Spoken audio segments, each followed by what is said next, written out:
Acompanhe agora mais um tema doutrinário do Evangelho de Jesus. Boa noite a todos, sejam muito bem-vindos, cumprimentamos os que nos assistem. Agora nós entramos no capítulo da Consolação, que é o Cristo Consolador. E as palavras são palavras de Jesus, quando ele disse no sermão do cenáculo, quando ele lavou os pés dos apóstolos, ceou com eles, já na véspera do seu martírio, ele disse que voltaria ao Pai e não nos deixaria órfãos, que mais tarde mandaria o Consolador. Isso está narrado no Novo Testamento pelo evangelista João. E na sequência desse capítulo, que é o capítulo 6, tem um comentário extenso de Kardec, e depois tem 4 mensagens trazidas pelo Espírito Verdade. 2 recebidas em Paris, uma recebida em Havre e outra recebida em Bordeaux. Portanto, a gente está vendo que são médiuns diferentes que receberam essas mensagens. Nessa 8ª, ele está falando muito em devotamento e abnegação. O devotamento é a dedicação, e tudo na vida para ter sucesso a gente tem que ser dedicado, inclusive, ou sobretudo, face à doutrina espírita, que é o Consolador prometido por Jesus, e a abnegação é o desinteresse ou a renúncia.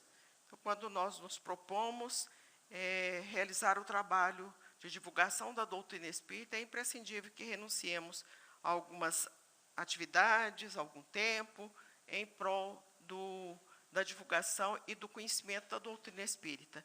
Mas tudo isso reverte em benefício para nós mesmos, porque todas as vezes em que estamos trabalhando para o bem, palavras de Chico Xavier, o bem que você faz será seu advogado, seu defensor, em toda a parte. E assim nós chegamos ao centro espírita. E muitos chegam sem saber como os fundamentos da doutrina espírita, e por mais que a gente insista em trazer esses fundamentos, as pessoas às vezes vêm uma vez, não vêm outra, misturam situações que não são situações próprias da filosofia kardecista.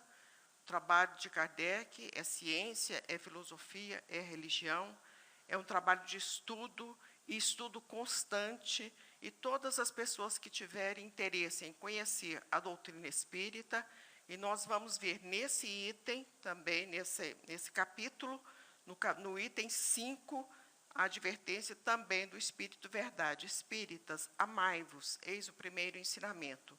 Instruí-vos, eis o segundo. Então, são 2 os ensinamentos, são imperativos que o Espírito de Verdade, que é o próprio Senhor, está trazendo. Amai-vos e instruí-vos. Essa instrução é abrangente, mas evidentemente que nós estamos falando aqui da instrução relacionada à doutrina espírita.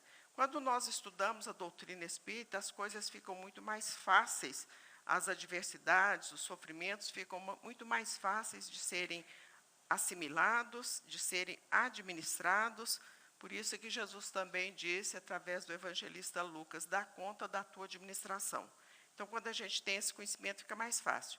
Mas, para a gente ter o conhecimento, é importante que a gente conheça a casa espírita. E assim, nós já fizemos esse estudo aqui, na segunda-feira, às 17h15, para os trabalhadores da casa e para as pessoas que tiverem interesse em conhecer com mais profundidade a doutrina espírita.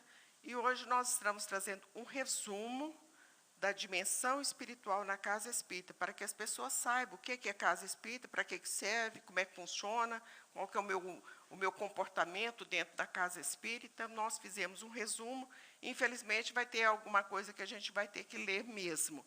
Esse livro é um livro trazido pela Sueli Caldas, que chama-se Dimensão Espiritual da Casa Espírita. Se quiserem aprofundar mais, está lá o livro. Se não, aqui a gente vai ter uma abordagem bem resumida de que é uma casa espírita.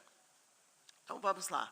A gente já está vendo ali um bairro, um setor, uma cidade e 2 espíritos.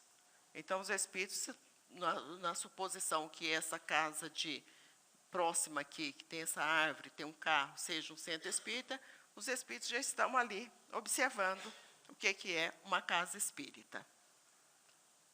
E aí a gente vai ver a informação trazida pelo próprio codificador. E nós vamos ter que ler alguma coisa, porque é impossível não ler, né? Quem é que vai ler para nós? Mas a gente já vai começar falando aqui. Quando Kardec diz, no livro dos médiuns, que é o segundo livro da codificação da doutrina espírita, o livro dos médiuns, e que toda pessoa que tem interesse em conhecer a doutrina espírita deve conhecer o livro dos médiuns, ele fala, uma reunião espírita é um ser coletivo. O que é ser coletivo? É que tem muitas pessoas, não tem uma reunião espírita, reunião já é de mais de uma pessoa mesmo. É um ser coletivo cujas qualidades e propriedades são a resultante dos seus membros. Quer dizer, se forem pessoas mais voltadas para a caridade, pessoas com bons princípios, evidentemente que terá um resultado melhor do que aquela pessoa que chega, por exemplo, à casa espírita movida pela curiosidade. A curiosidade vai passar e ela, se não estudou, ela vai embora e fica como estava mesmo. Resultante das de seus membros e formam como se fosse um feixe. Aí a gente vai lá no Dr. Bezerra de Menezes, quando ele diz, unidos, nós espíritas, seremos fortes. Apartados ou sozinhos, seremos ponto de vista. Então, se todos nós nos unimos em oração, que a proposta é essa, nós vamos ter uma voz mais alta para ecoar no plano espiritual, se todos nós estivermos com fé, orando em conjunto. Ora, esse feixe, tanto mais força terá, quanto mais homogêneo for. Se todo mundo estiver pensando, olha, eu tenho que mudar mesmo, eu tenho que reformar, eu tenho que ser melhor, evidentemente que vamos ter mais força. Agora, a gente pensar que é o outro que tem que mudar, aí as coisas não vão funcionar tão bem, né? Aí ele vai falar sobre a edificação da casa espírita. Como é que funciona a edificação de uma casa espírita? Os espíritos não trabalham assim, sem planejamento. Quem trabalha sem planejamento é pessoa desorganizada, aquele que não programa a sua condição financeira, recebe e gasta tudo, no final do mês não tem, e outras situações, então são pessoas desorganizadas. E existem gestões, empresas que não conseguem avançar porque são desorganizadas. Nesse sentido, a gente vai lá nesse segundo parágrafo. A obra do bem não é realizada de improviso. Então, os espíritos já planejaram, por exemplo, Mensageiros da Luz. Começou aqui em 1975. 10, 15 anos antes, certamente que os espíritos já estavam rondando a região e as pessoas que poderiam trazer o trabalho para cá. Então, é assim. Nem surge concluída de um momento para outro. Coisa concluída de um momento para outro é aquela conto de fada, né? Bateu a varinha e o palácio apareceu. Isso é fantasia, isso não existe. Então, é construção dia a dia, tijolo a tijolo, daí vem a dedicação, a renúncia e o desinteresse. Porque, se não tiver esses elementos, não se vai conseguir realizar um trabalho de casa espírita. Hoje, por exemplo, nós temos asfalto aí na porta. Os mais antigos devem se lembrar, é capaz que não tem ninguém dessa época aqui, que a gente... a Márcia, que a gente colocava pedra para as pessoas entrarem. E teve uma vez que choveu como choveu hoje, colocou pedra no domingo, agora que chegou na segunda-feira, só tinha buraco. E a gente achou muita graça daquilo, sabe? Ninguém lamentou, reclamou, achou muito engraçado aquela história de ter acabado com a rua de novo. Exige esforço, perseverança e dedicação. E vamos ver lá, o Centro Espírita. Emmanuel, Chico, Centro Espírita Luiz Gonzaga, 10 de abril de 1950. Texto extraído da revista Reformador, de novembro de 2006. Um centro espírita é uma escola onde podemos aprender e ensinar, plantar o bem e recolher-lhe as graças, aprimorar-nos e aperfeiçoar os outros na senda eterna. Essa mensagem foi trazida em 1950, muitos daqui nem estavam encarnados ainda, e está na revista Reformador, no mês de novembro de 2006. É o Emmanuel falando o que é um centro espírita. Então, já está começando a falar que é escola e, por enquanto, ele está falando assim, né? Quando se abrem as portas de um templo espírita cristão ou um santuário doméstico dedicado ao culto do Evangelho, uma luz divina acende-se nas trevas da ignorância humana e, através de raios benfazejos desse astro de fraternidade e conhecimento, que brilha para o bem da comunidade, os homens que dele se avizinham, ainda que não desejem, caminham, sem perceber, para a vida melhor. Então, o que está falando é a mesma coisa que acontece no culto cristão do lar. Né, doutor Mário? O culto cristão no lar, a gente aprendeu lá, sobretudo com a Joana de Ângeles, pela psicografia do Divaldo, a importância de se instalar um culto cristão no lar, e ela diz, nessa noite Jesus habita a sua casa. Olha que hóspede mais ilustre. E se você mora em uma casa, todo o quarteirão é beneficiado. Se você mora em um prédio, todo o prédio é beneficiado. Se você mora em um apartamento, todo o apartamento é beneficiado. Isso é uma coisa muito fácil de entender. E aqui está falando que toda a região é beneficiada com uma casa espírita. Isso é muito fácil de entender. Estamos aqui tudo escuro, não tem luz em lugar nenhum. Aí alguém acende uma lanterna, um holofote, e quanto mais potente for, mais ampla será a iluminação daquela região toda. Então, é uma casa espírita que está fazendo oração há quase 50 anos, toda semana, trazendo o trabalho da caridade material. Quer dizer, os amigos espirituais têm um olhar diferenciado para aquela região, para aquele local, e ampara a todos. Então, é isso que está dizendo aqui, isso. Para atender às suas finalidades, o Centro Espírita deve ser núcleo de estudo, de fraternidade, de oração, de trabalho, com base no Evangelho de Jesus, à luz da doutrina espírita. Aí começou a exigência, né?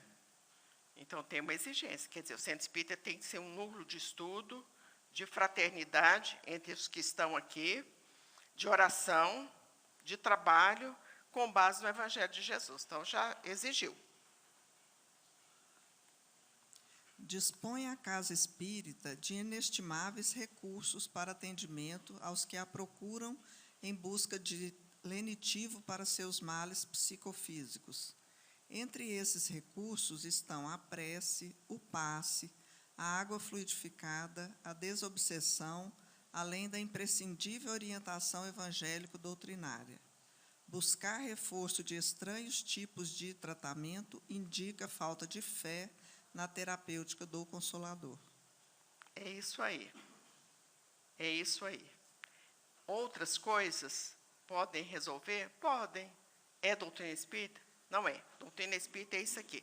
O passe, e aí a gente lembra da importância de estarmos harmonizados para receber o passe, porque senão é aquele passe, como é que chama? É o teflon, né? É o passe teflon que não pega, né? É igual a frigideira teflon, não tem uma que não gruda? Pois é, o passe que não gruda. A água fluidificada, vocês não têm ideia da importância da água fluidificada. De uns tempos para cá, a gente está observando a energização das águas. É uma coisa linda e, muito eventualmente, a gente chama a atenção de uma ou outra pessoa, fala, observa essa garrafa d'água. Então, a água fluidificada, ela realmente tem um tratamento, ela é terapêutica mesmo. Tragam a sua garrafa, coloque lá fora. Os que estão nos assistindo, coloca na frente do seu computador, da sua televisão, do seu celular, ou onde você estiver vendo. Mas também, se não tiver na casa espírita, a gente pode fazer. Nós mesmos podemos fazer, pedir a fluidificação das águas, porque Jesus não diz, vós sois deuses, brilha a vossa luz, depende da fé de cada um. A desobsessão, e aí a gente conhece a quantidade de trabalhos que são realizados face à desobsessão.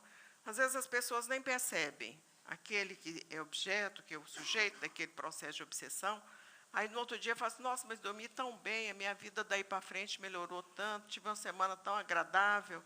É porque as entidades que estavam ali assediando-o, essas entidades foram recolhidas.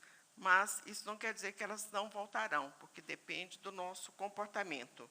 Mas aí está falando, além da imprescindível orientação evangélico-doutrinária, quer dizer, é necessária a orientação evangélico-doutrinária. E a proposta da doutrina espírita, o objetivo do centro espírita é a doutrina espírita, é o Evangelho de Jesus. Porque qualquer outro tipo de atividade nós podemos encontrar fora da doutrina espírita. Agora, a orientação evangélica é só dentro da doutrina espírita. E aqui fala, buscar esforço de estranhos tipos de tratamento, nós já falamos sobre isso, né? Os espíritos mentores muitas vezes utilizam dos recursos dos painéis fluídicos que dão vida aos comentários do expositor, favorecendo o entendimento dos desencarnados presentes. Aí os desencarnados, porque esse aqui nós temos 100, temos 300, 400 desencarnados que vieram conosco, viu, gente? Muitos estavam lá na nossa casa, no nosso trabalho, passou na rua, falou, estou indo também. E eles vêm e os mentores espirituais colocam essas telas para eles terem facilidade de entender qual que é a proposta da exposição. E os encarnados também. E, eventualmente, a gente ouve dizer assim, nossa, mas aquela palestra foi para mim. A gente não sabe qual é a dificuldade das pessoas. A gente não tem essa mediunidade, a gente não sabe. E muitas vezes a gente programa um tipo de palestra e sai outra coisa muito diferente, porque às vezes os espíritos necessitam de mandar alguma orientação, algum recado para as pessoas que estão lá. Então, e já aconteceu de pessoa dizer, oh, eu não vou voltar lá mais, porque tudo que você falou foi para mim, você me ofendeu. E aí a gente fica naquela, assim, mas nem sabia do seu problema, né? Mas, se a gente tocar no orgulho, no egoísmo, na vaidade, aí vai ofender muita gente mesmo, né? Mas faz parte do processo aí. A necessidade da assistência, manter o silêncio, o recolhimento interior, a prece, pois tais procedimentos criam um ambiente propício para a atuação dos bons espíritos. Após a palavra do expositor, são aplicados os passes no próprio recinto. Aí a gente está vendo, nós grifamos ali a necessidade da assistência, manter o silêncio, o recolhimento interior, a prece, pois tais procedimentos criam um ambiente propício para a atuação dos bons espíritos. Nós estamos aqui para ser atendido, para sermos atendidos pelos bons espíritos. Aí, se a gente ficar no celular aqui, o espírito passou de largo, né, porque não estou sintonizada com ele. De igual maneira, também a conversa antes, durante e depois o trabalho. Aqui a gente veio para rezar. Então, há necessidade que a gente tenha esse cuidado. À medida que as vibrações eram direcionadas pelas mentes ativas sobre o público, formou-se uma abóbada fluídica de vários campos vibratórios que se potencializavam. Quanto maior era a concentração e mais favoráveis os sentimentos de amor e de fraternidade. Os espíritos sofredores que acompanhavam certas pessoas e outros que foram trazidos para tratamento igualmente foram beneficiados. E a gente está vendo ali essas linhas fluídicas, essas abóbodas, essas iluminações. Então, tudo isso aí é atendendo as pessoas que estão lá, as encarnadas e as desencarnadas. Agora, é claro que tem que ter a sintonia. Se não tiver a sintonia, esse cordão aqui não vai ser seccionado, vai ser cortado. Então, por isso que anteriormente falou da importância da gente estar mentalizando e concentrado no trabalho que está sendo realizado, né? Agora vocês vão ver um detalhe que é importante. Após a saída do público, as atividades prosseguiram na grande sala. Os espíritos necessitados foram ali reunidos e nobre entidade passou a explanar temas evangélicos, enfocando a coragem de mudar, a resignação ante as dificuldades, ao mesmo tempo em que esclarecia a respeito das possibilidades que lhe estavam ao alcance, desde que aceitassem a proposta de renovação e consequente programa de reabilitação. Então, acabou, por isso que todas as semanas a gente acaba ficando assim, indelicada, às vezes, pedindo para silêncio, silêncio. E por isso que a gente pede tanto. É porque os espíritos ainda continuam trabalhando. E a gente não sabe a quantidade de entidades que estão aqui necessitadas. Tem espíritos enfermos, tem espírito que tem 800, 1000 anos, 500 anos, que estão nas zonas umbralinas e teve essa oportunidade agora e a gente não pode deixar perder essa oportunidade. Espíritos enlouquecidos, espíritos que estão nos obsediando pessoas da nossa família, obsediando outros tantos por aí, outras esferas da sociedade. E aí, então, eles, se tiverem aqui, a necessidade que eles sejam amparados e recolhidos mesmo. Toda essa programação, todavia, só se realizará se o centro espírita tiver o seu ambiente preservado de quaisquer frivolidades. Se naquele local se praticar a verdadeira caridade e o estudo sério, e onde as principais metas sejam esclarecer, aliviar e consolar as almas que por ali aportarem, colocando-se assim à altura da proteção dos espíritos superiores. Então, tem uma exigência também, né? Eles vão atuar, mas há uma contrapartida. Aqui, esse livro é o terceiro livro da obra de André Luiz, que se chama Missionários da Luz. E vamos ver o que é que trouxe. Por isso é que eu disse que a gente tinha que ler, porque é um resumo que a gente fez nessas pesquisas que fizemos com relação à dimensão espiritual da Casa Espírita, baseando no trabalho da Sueli Caldas. A maioria dos encarnados, rompido o nosso círculo magnético, organizado no curso de cada reunião, esquece as bênçãos recebidas e volta-se novamente para as mesmas condições deploráveis de horas antes, subjugada pelos vampiros renitentes e cruéis. André Luiz é convidado pelo instrutor Alexandre a acompanhar 3 médiuns de uma mesma família até a casa deles. Ao sair da casa espírita, ele sente logo a diferença de ambiente.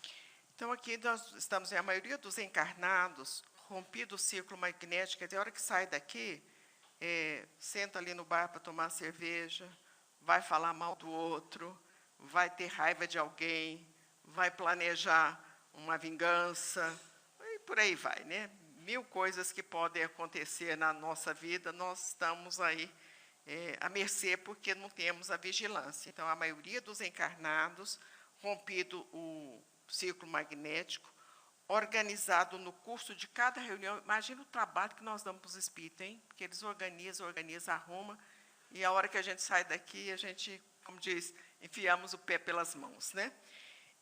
Essa maioria esquece as bênçãos recebidas e voltam-se novamente para as mesmas condições deploráveis. Olha que palavra! Deploráveis, de horas antes, subjugada pelos vampiros renitentes e cruéis. Agora nós vamos ver a história que vai contar aqui, para vocês verem como é que funciona isso. Lá fora, o ar pesava. Alexandre interrompeu minhas observações, exclamando: a modificação, evidentemente, é inexprimível. Entre as vibrações harmoniosas da paisagem interior, iluminada pela oração, e a via pública repleta de emanações inferiores, há diferenças singulares. O pensamento elevado santifica a atmosfera em torno e possui propriedades elétricas que o homem comum está longe de imaginar. Aqui, mais uma vez, está falando da rua. Vias públicas, a quantidade de elementos, micróbios, bactérias que existem nas ruas, todos nós sabemos disso. Tanto que o oriental ele não entra em casa de calçado, ele deixa o sapato lá de fora e tem um sapato para usar dentro de casa, porque está levando, e está mesmo, todas as impurezas próprias do ambiente externo. Então, André Luiz fala muito, muito nas questões comuns da rua, mas aqui ele está falando dos miasmas existenciais, fluídicos, espirituais, que existem também nas ruas. É isso que ele está falando. A rua é repositório de vibrações antagônicas em vista de a maioria dos transeuntes lançar em circulação incessantemente não só as colônias imensas de micróbios diversos, mas também os maus pensamentos de toda a ordem. Vocês já pensaram que era assim, gente? Pois é. Olha que beleza, a doutrina espírita está nos contando como é que funciona a rua. E aqui está uma confusão de trânsito aqui já, e esse aqui é bem antigo, né? Agora piorou bastante. Moto por todo lado, bicicleta, patinete, carro, gente desorientada, qualquer coisa está por aí mesmo. E isso tudo tem essas emanações, essas energias nefastas. Enquanto pensava nos ensinamentos recebidos, reparei que muitos grupos de entidades infelizes e inquietas esperavam na redondeza.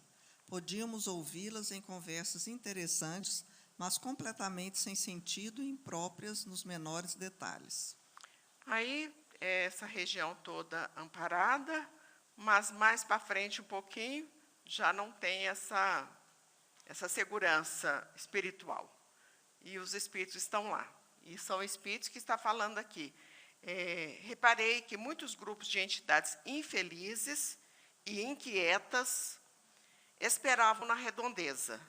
Podíamos ouvi-las em conversas interessantes. Interessante, mas não era uma conversa edificante, é diferente, né? Falando mal do governo, falando mal disso, daquilo outro. Então, era isso que estava acontecendo ali. Mas completamente sem sentido e impróprias. Era isso que estavam conversando. Alexandre apontou um pequeno grupo de desencarnados que pareciam estar em grande desequilíbrio e falou: aqueles amigos são a comitiva quase permanente dos nossos companheiros encarnados que voltam para casa agora. Eles não têm permissão para entrar aqui em sessões especializadas como a de hoje, mas podem participar das reuniões dedicadas à assistência geral. Então, aqui está falando que essa sessão no Centro Espírita era uma sessão especializada, poderia ser um trabalho de desobsessão, mas podem participar das reuniões dedicadas à assistência geral. Mas não é pelo fato desses espíritos participarem dessa reunião de assistência geral que eles vão sair modificados. Porque, se fosse assim, todas as pessoas encarnadas ou desencarnadas que tivessem entrado dentro do Centro Espírita teriam saído modificado. É mais ou menos a pessoa que usa algum tipo de substância tóxica. O álcool, por exemplo. Não adianta você falar para uma pessoa que é viciada em álcool que ela não pode beber mais. Adianta? Não adianta, né? Ou aquela que come muito, outros tantos vícios que a gente está falando da mesa. Então, a pessoa tem que ter a convicção para mudar. Por isso a importância do conhecimento da doutrina espírita, porque só através desse conhecimento é que nós vamos mudar a nossa maneira de ser. Vamos ser mais humildes, vamos ser mais fraternos, vamos ser mais caridosos, mais solidários, vamos ser mais cristãos. Senão, a gente vai continuar nessa troca de 6 por meia dúzia. Agora, continua Alexandre, repare na saída dos nossos amigos. Observe a maneira como voltam instintivamente para as entidades ignorantes que os exploram. Alexandre é um amigo do André Luiz, né, que eles estavam juntos. Encarnados e desencarnados em todos os setores da vida na Terra vivem na mais profunda troca de ideias. Cada mente é um verdadeiro mundo de emissão e recepção, e cada um atrai para si os que lhe são semelhantes. Então, aqui está falando mais uma vez da importância do vigiar o pensamento, porque todo mundo está atraindo. Se eu tenho ódio, eu vou atrair espíritos que têm esses mesmos sentimentos, né? Todas as criaturas que agem corretamente dentro do espírito de serviço e equilíbrio podem receber perfeitamente as intuições de mensageiros elevados, captando suas instruções de trabalho e iluminação. Não há privilégios na criação. O que existem são trabalhadores fiéis, compensados com justiça, seja onde for. E aí, o que aconteceu? Porque, como nós estamos concluindo aqui, nós vamos só contar o que aconteceu com essas entidades. Elas saíram do centro e a mãe e 2 filhos, uma menina e um rapaz. E o rapaz tinha muitas viciações. E, logo na sequência, o mentor espiritual envolveu a menina para que ela fizesse as orações, para que ela fizesse as preces, para atenuar aquela situação, porque o rapaz dizia que voltaria para os mesmos equívocos que ele cometia antes. Gostava muito de prostíbulo, embora fosse casado, isso trazia uma vibração negativa e também companhias espirituais negativas para ele, envolvendo todo o lar. Então, essas companhias foram com eles, porque exatamente não houve, embora a menina tivesse feito a oração, tivesse pedido, mas eles, os dois, pela invigilância, não atenderam. Então, isso ocorre muito conosco, e há necessidade que a gente tenha esse entendimento, porque a doutrina espírita, ela chega para nos trazer, para aliviar as nossas aflições. Por isso é que Kardec insere, coloca esse capítulo 6º logo depois das aflições, porque é o capítulo que vai nos falar da esperança, é o capítulo que vai nos falar da misericórdia de Deus. Vocês querem ver como ele fala? Sou o grande médico das almas. É o Espírito Verdade falando nesse capítulo. E venho trazer-vos o remédio que deve curá-las. Os fracos, os sofredores e os enfermos são meus filhos prediletos, e eu venho para salvá-los. Portanto, somos todos nós, fracos, sofredor, doente, todos nós somos filhos diletos do Senhor. Mas a gente tem que ter essa força de vontade, esse ânimos, para poder realmente modificar. Essa é a proposta da doutrina espírita. Que Jesus nos abençoe, nos conceda muita paz. Agradecemos os que nos assistem pelas redes sociais, desejando-lhes também muita paz.